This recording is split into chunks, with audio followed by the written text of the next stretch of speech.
Okay. Well, I see we got Mike in here. Welcome, Mike. We're going to hang out. It's 5 till. We're going to start it right about 8. Open it up a little bit so people got time to wander in.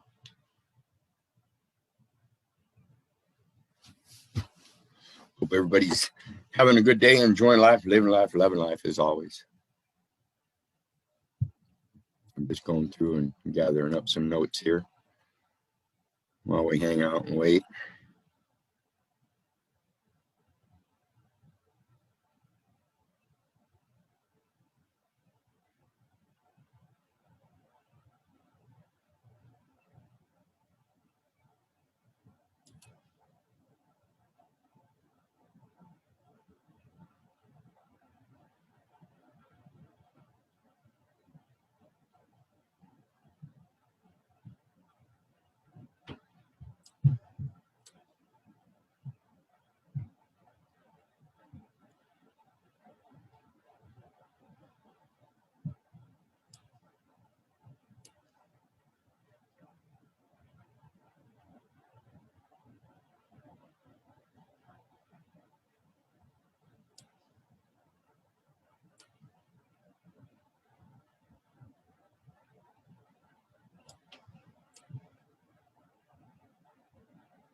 Okay.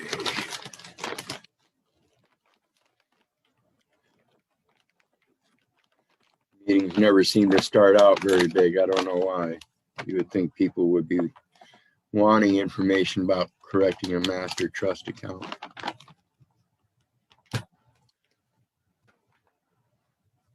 Well, maybe they don't think they have to do it right away. Maybe they think they got all the time in the world.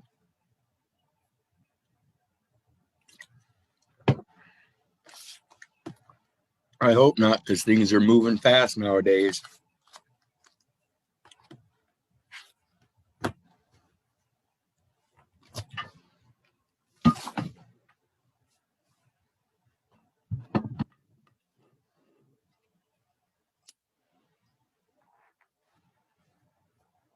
And please feel free to share the link.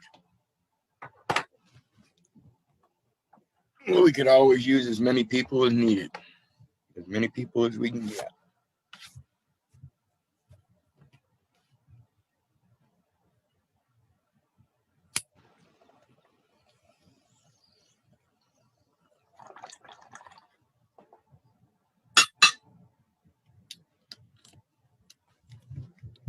Guess we have to switch. Okay.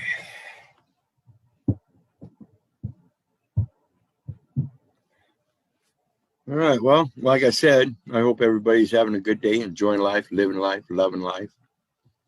We're on part 9 of reconciling the master trust account. And what we've done so far is just some basic explanation of how we're going to start moving into this process. And when we talk about reconciling the master trust account through the Postal One sites, that is an account that you have to set up yourself. So when we talk about the master trust account, we're not talking about the public trust. We're not talking about the Social Security number and the master record or the master record with the IRS. We're talking about establishing a master trust account yourself on the private side. And if you go back and watch those first 8 videos, there's actually one Facebook Live and then 7 Zooms. 7 or 8 Zooms, I think, are now on Facebook or on YouTube. And that will explain the beginning process. And tonight I want to talk a little bit about the end goal, because The purpose of trying to establish this trust isn't so that we can continue to operate in their commercial system. It's to show that we are separate from the commercial system and we have the same capacity of life without the use of their instrumentalities. And so our end goal is by putting them to work. Oops, let me pull my screen up.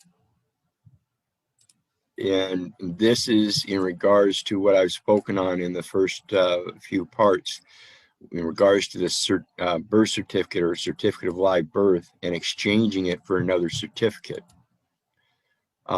It's 36 CFR 223 subpart 1, stewardship and result contracting projects. And it tells us about the applicability. This part sets forth the regulations applicable to the implementation of Section 604 of the Healthy Forest Restoration Act of 2003. And when we talk about this particular section and the implementation under their federal acquisitions regulations, implementation is a contract. And so that's what they're talking about, is contracting projects. However, as we read further, and here is procurement, which is the same thing as acquisition. And what they're doing is procurement of service contracts. If the Forest Service makes a determination as provided under 223 301B1 of this subpart that a stewardship contract is a contract for the procurement of services, the Forest Service will utilize the contracting procedure set forth in the federal acquisitions regulations. And I speak about this many times. It's Title 48 of the U.S. Code, 52.212-5, wherein it speaks specifically about that implementation. And it says contract terms and conditions required to implement statutes or executive orders hyphen commercial items. So anytime there's an attachment of commercial item following a executive order or a statute, then there's got to be a contract attached. Has to be. Well, this is the part that we're rebutting. We're not contracting. Determination of type of agreement, award of contracts and agreements. That tells us right there there's something different. Contracts are different than agreements. What we're going to do is use of contract or agreement. Notice down here it says award of contract and agreements. Up here it tells us the distinction contract or agreement. So now we see there's a different option besides contracting. Can we agree without contracting? Yes. When the Forest Service initiates a project under this subpart, the Forest Service is not going to initiate. The Forest Service has already got statutes, rules, and regulations under implementation for those that are contracted. A determination will be made whether to use a contract or an agreement to implement the project. So again, we're going to rebut that it's a contract and that the Forest Service initiates a project. They're not the one initiating it. We're not doing it by contract. We're doing it by agreement. We are the initiator. We make the determination whether it is to use a contract or an agreement. Plain and simple. This is the part we need to be very aware of when we reword things. When we exchange that certificate of live birth for a land stewardship record certificate, we're doing it as an agreement and not a contract. We're removing the contract. Anyway, that link and this link is in the chat section right now. And this one here is, like I said, this is our end result contracting projects. We're doing it as a steward. No cost to you, no cost to us. There are no contracts. It is an agreement. At all stages, there is forgiveness for all errors and expenses. All errors and debts are immediately forgiven. In personam, equity acts in personam, in the now time, in the now venue, not some fiction on paper. It says, definition in this section, the chief The term chief means the chief of the Forest Service. So there's your definition of chief. If you click on chief, it's going to give you this exact thing right here. The term chief. Chief means the chief of the Forest Service.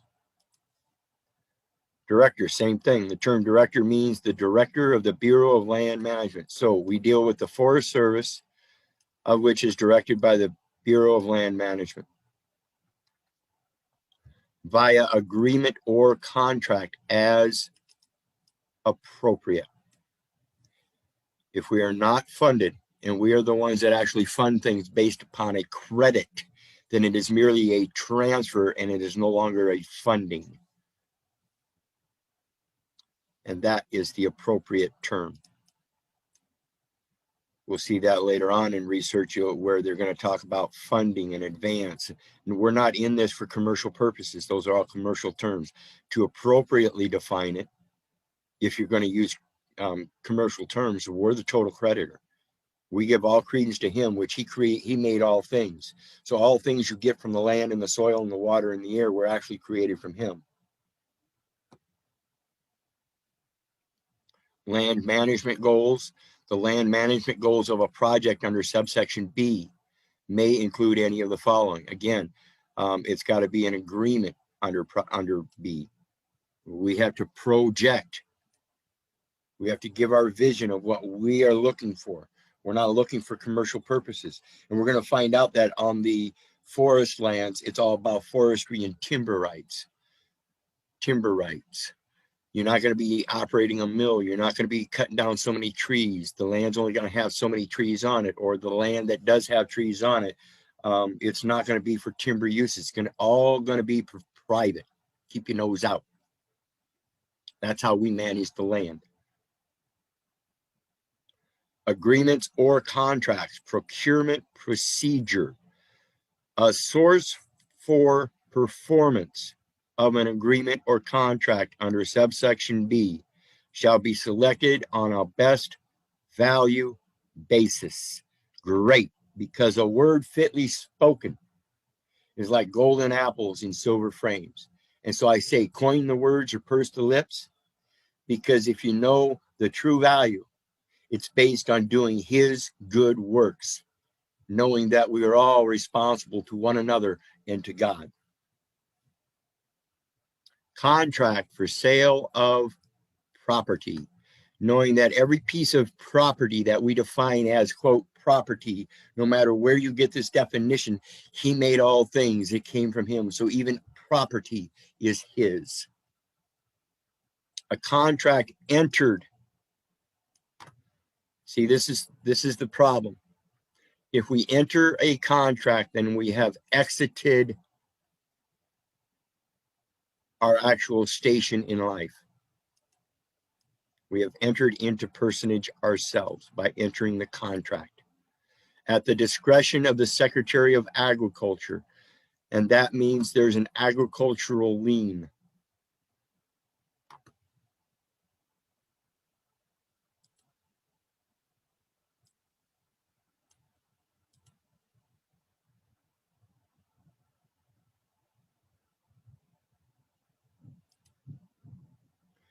Agricultural lien means an interest in farm products, which secures payment or performance of an obligation for.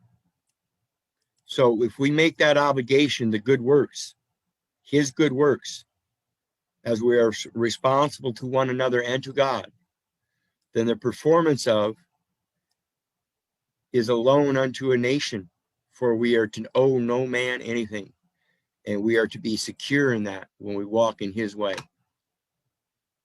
Goods and services furnished in connection with a debtor's farming operation. So when you take out any kind of agricultural lien, you're providing goods and services in replace of that lien, calling yourself a debtor for a farming operation through that entering into a contract, whether it be rent on real property leased by a debtor in connection with its farming operations. which is created by statute in favor of that person, not yourself. The person named on the paper, that's whose favor it's in. So when you give up his favor, when you give up his grace for personage, you give up all favor, all of it, and it all goes to the person on the paper now. In the ordinary course of its business, furnish goods or services to a debtor in connection with a debtor's farming operation, or leased real property to a debtor in connection with the debtor's farming operation. So they're talking about the good works, claiming that they're not good works. You're operating in sin as a debtor, and therefore they're going to take part of your property, whose effectiveness does not depend on the person's possession of the personal property. They're making a claim they don't even have possession of it. 9/10 of the law is possession, so they're making 1/10 of a claim, and you believe them. You believe them.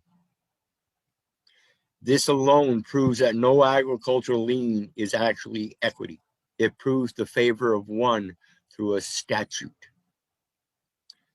Then it goes on in these same terms of definitions, which I posted here, Trilateral Trust and Security Exchange Commission, Section 9, subsection 102, definitions and index of definitions. It says certificate of title means a certificate of title with respect to which a statute provides for the security interest. So again, it's telling you, if you give up his security and subject yourself to the security of a statute, that's where you're going to get your equity. And it doesn't have any. None. It'll never give you the land back. You can't redeem the land through their paperwork. In question, to be indicated on the certificate as a condition of result of the security interests obtaining property over the rights of a lien creditor. Over the rights. An interest over the rights with respect to the actual collateral, the actual assets. So it's telling you the certificate of title is a transfer of rights, placing them in the interest of somebody else. Pure and simple. So as we go back to 16 USC, what was it, 6591C, stewardship, the end result is that we want to make sure that we procure through redemption of the land, not contract for sale of property, through our own methods of appraisal, of doing good works. The value of timber, like I said, it's their appraisal is based on the wood, the timber that you're going to produce and sell. We're not there to do that. We're there to replenish the land, not cut it down. The value of timber or other forest products used as an offset under subparagraph A.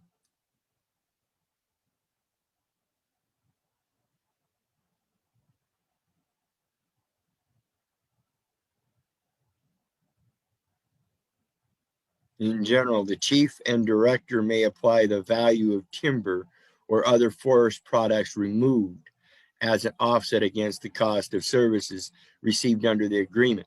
So we see here, this is where they're transferring the rights of the timber to the chief and the director as an interest. Can't do that. Can't do that. You don't have an interest in the land. You can't sell the rights.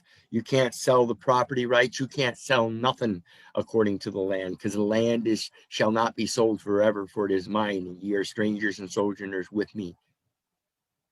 I preserve thee going out and thy coming in from this time forth and even forevermore. For I am the one that ordained thee a prophet unto the nations, sanctified thee before thou camest from the womb, because I knew thee before I formed thee in the belly. What is done is what ought be done. There is nothing new under the sun. As it is written, so shall it be. Shall be determined using appropriate methods of appraisal. Commensurate with the quantity of products to be removed. To be or not to be is the question. Be determined using a unit of measure appropriate to the contracts and may include valuing products on per acre basis. Nope, we're not going to value anything but the good works.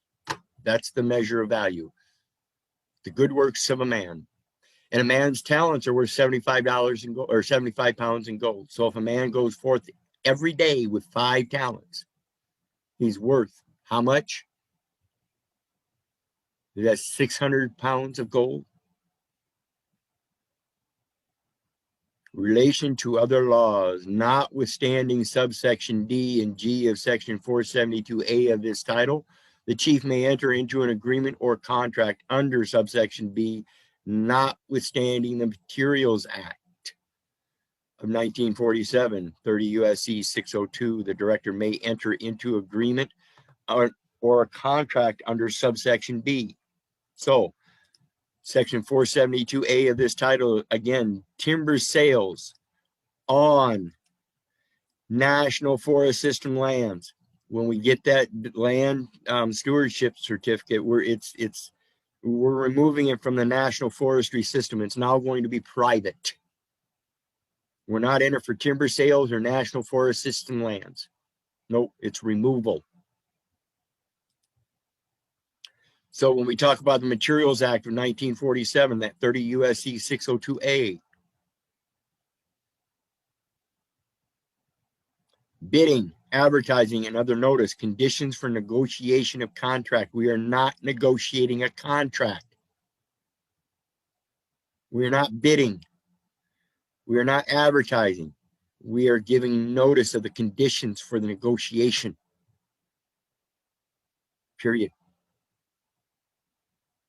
The contract is for the disposal of property for which it is impracticable to obtain competition. You're going to dispose of that paper property you have. You're going to expunge that record. It's no longer going to be confused with my private property. Period.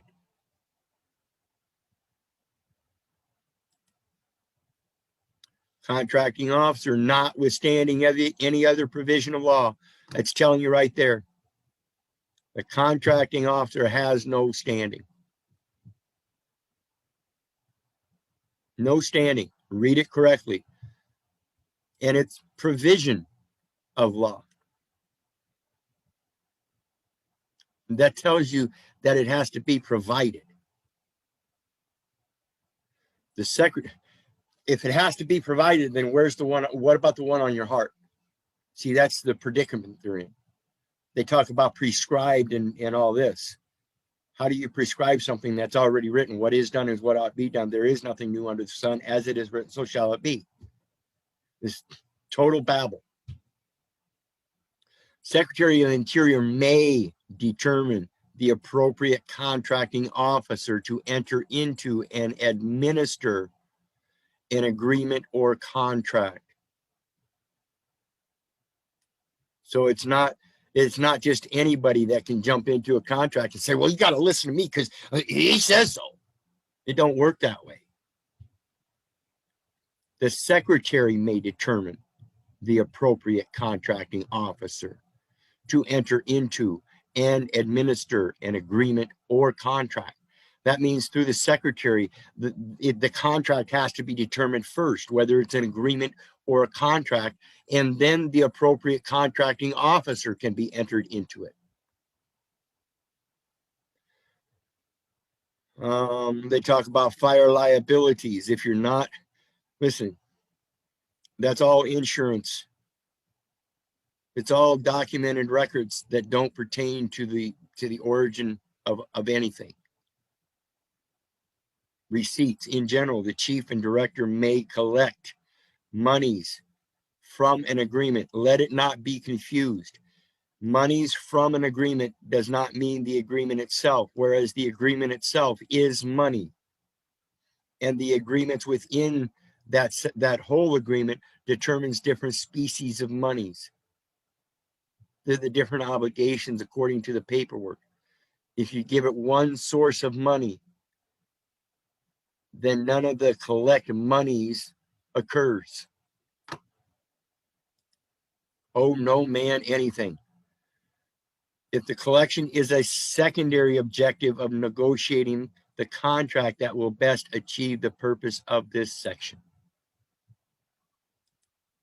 May collect monies from an agreement or contract under subsection B if the collection is secondary objective. It can't be primary if it is secondary. I'm telling you right there, they already recognize there's a primary element other than money. It's the assessment of the value first. Use. Monies from an agreement or contract under subsection B may be retained by the chief and the director. The only monies they should be retaining are your private documents of issuance of them to keep their nose out of your business. Period. Shall be available for expenditure without further appropriation at the project site. Yeah. Shall be available for expenditure without further appropriation at the project site. At your port, at your trading post, at your entrepot. You're the one that issues the money or agreement of the contract from which the monies are collected or at another project site. If you're the only project site, if there's only one source, then there's only one site. That's what we're establishing, one site. In relation to other laws, as we said, notwithstanding any other provision of law, the value of services received by the chief or the director under stewardship contract project conducted under this section, and any payments made or resources provided by the contractor, chief, or director shall not be considered monies received from the National Forest System or the public lands. Then if they're not getting their value from the public lands, which is the only place that value can come from, then where are they getting it?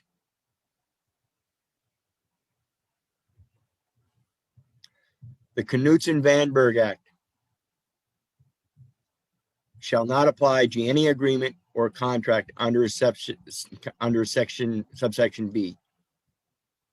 Reforestation, establishment of forest tree nurseries, tree planting, seed sowing, and work forest improvement work. Does that sound like replenishing? Does that sound like why it doesn't apply? Does that sound like our reasonable use of terms and conditions stated in uniform with their own code under the conservation laws of the Forest Service, reforestation management, general provisions that we need to be planting trees and not cutting them down? Establishment of forest tree nurseries by the planting of such trees through seed sowing and forest improvement, which is the entire intent of the grant given in Genesis 1 and 2. To go forth and multiply, to be abundant and replenish, to redeem the earth as we use it. As we use it. All of this stuff is very important in regards to the end effect of what we're wanting to do. Cost of removal. Like I said earlier, it's a removal. You're going to remove all them inaccurate records. Notwithstanding the fact that a contractor did not harvest the timber, the chief may collect deposits from a contractor covering the costs of removal of timber or other forest products. Notwithstanding the fact that a contractor did not harvest the timber, the chief may collect deposits from a contractor covering the costs of removal of timber or other forest products under Section 490 of this title and 498 of this title.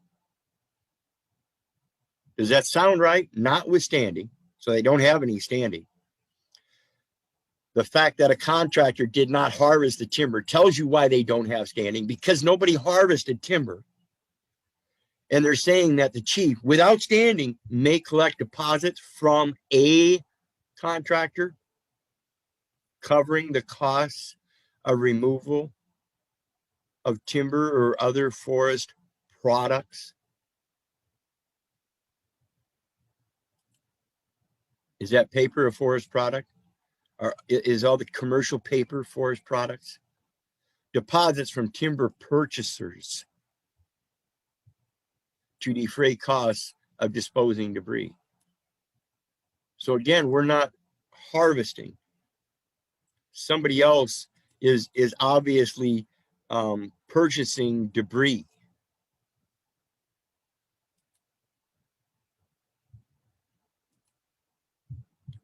$498 cooperative work agreements. Are we doing good work? Disposal of monies received.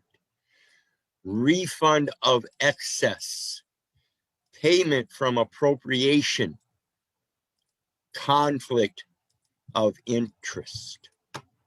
See, and that's what I mentioned earlier. There's a big conflict of interest here, because if you claim to have an interest in the timber rights and nobody's properly conveyed those rights to your interests, then I beg to question, why do you suppose that you claim any kind of rights at all?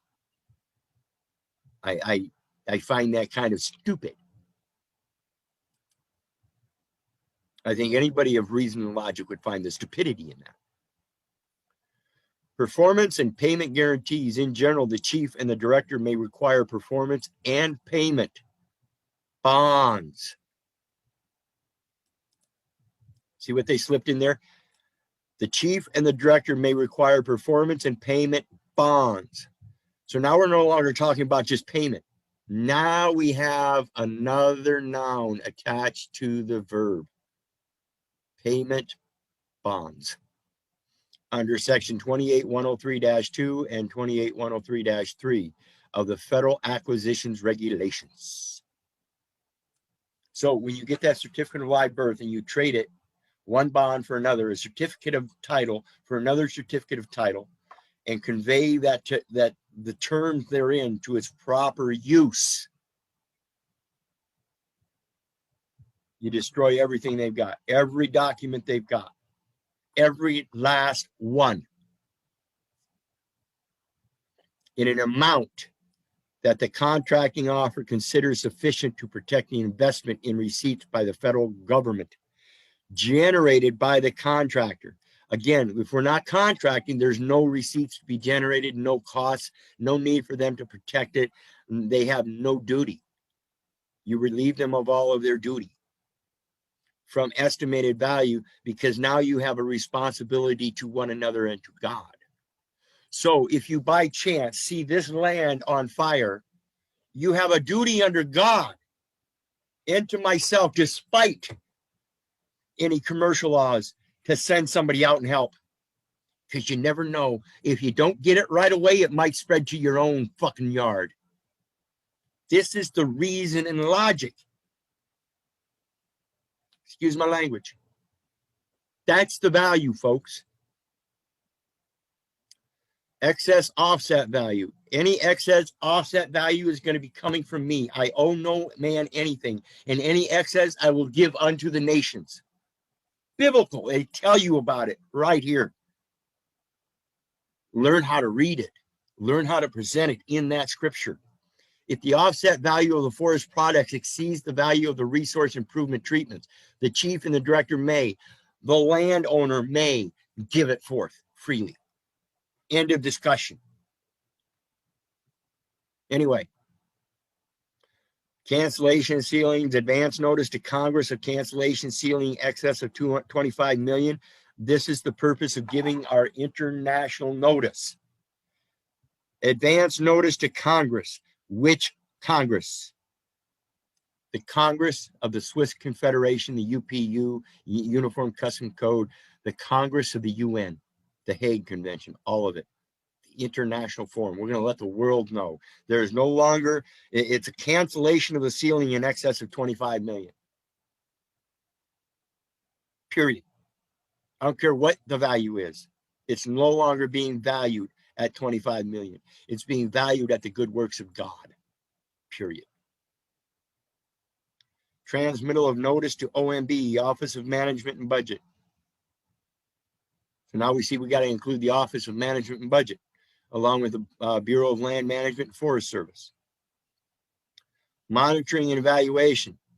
I guess you can monitor from afar, and if you see a fire, you better come. Huh. It's as simple as it gets. Other than the chief and director, participants in the process described in paragraph 1 may include. You're the only one that's, when you make this agreement, you're the one that determines no one's included unless I ask first. One source. Reporting. It's not, there's no longer any need to report because you're not involved. Period. And with that, I'm going to open the floor. I hope that helps everybody comprehend the end goal here is to correct the record, and the record is the land record. They have a false record claiming titles to lands and then giving out certificates of titles and warranty deeds and this and that, and they're all false, every last one of them. And all we have to do is rebut it for the value that it is. Doing good works. Anybody got anything? Any complaints, concerns, comments, compliments? All appreciated. The board is open. We have about 4.5 minutes left.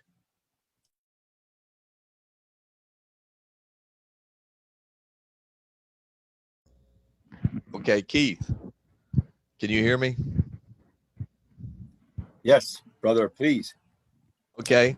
I just got a notice from the county here about my house. It was appraised last year at 90,000, and this year they're going to appraise it for 140. And if I don't protest it, it's going to jump up. And so this, I think, is my opportunity to reestablish this, because right now they're saying the land is a residence, and I want to change it to private property so it's taken off the tax roll. So grab that warranty deed.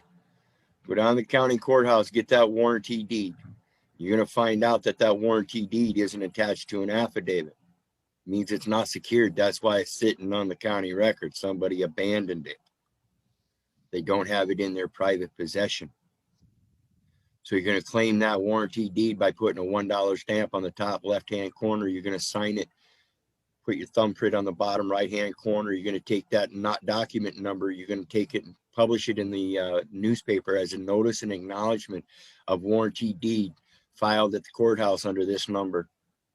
Making claim to that warranty deed as yours, securitizing it. You're going to make a simple notice in the newspaper 1 day a week for 3 weeks. When nobody comes forth and makes a claim on that same warranty deed, then you can file an actual claim, noticing an entry upon the judgment of a abandoned warranty deed. File that same thing 1 day a week in the local newspaper for 3 weeks. Once that's done, then you can make your claim on the international record, and nobody, you make it, that's your land patent. You don't have to draw up somebody else's land patent. You don't have to bring it forward. You make your own. I know, that's beautiful what you just said. You know, that's what acknowledgement is, to make something. Matter of fact, we got about 2.5 minutes real quick. Let me pull it up. I mean, this is what everybody needs to do to cancel their contracts, because I'm not selling timber on this resident house. You know, they're leapfrogging, thinking I'm for hire, you know, I'm in commerce when I'm not. This house is just a place for people to stay at. Yep. And the land is here for somebody to enjoy. If there's an apple tree here, somebody can freely have an apple. Yeah. And when we look at this Title 40 of the U.S. Code, this is protection of the environment. So it fits right in with the forest, right? Yes. And conservation. And it says right here, purpose and functions. Operations. The term operation shall mean any step in the electroplating process. Oh my. You mean the purpose and function of the protection of the environment in their operations is the electroplating of the environment? I'll have to find, where is it? I've got one in here if I can find it real quick. Definition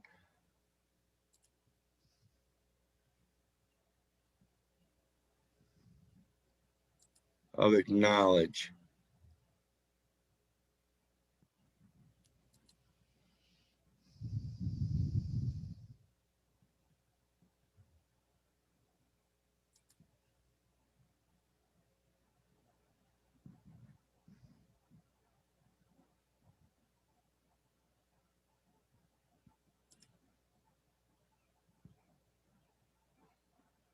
Huh.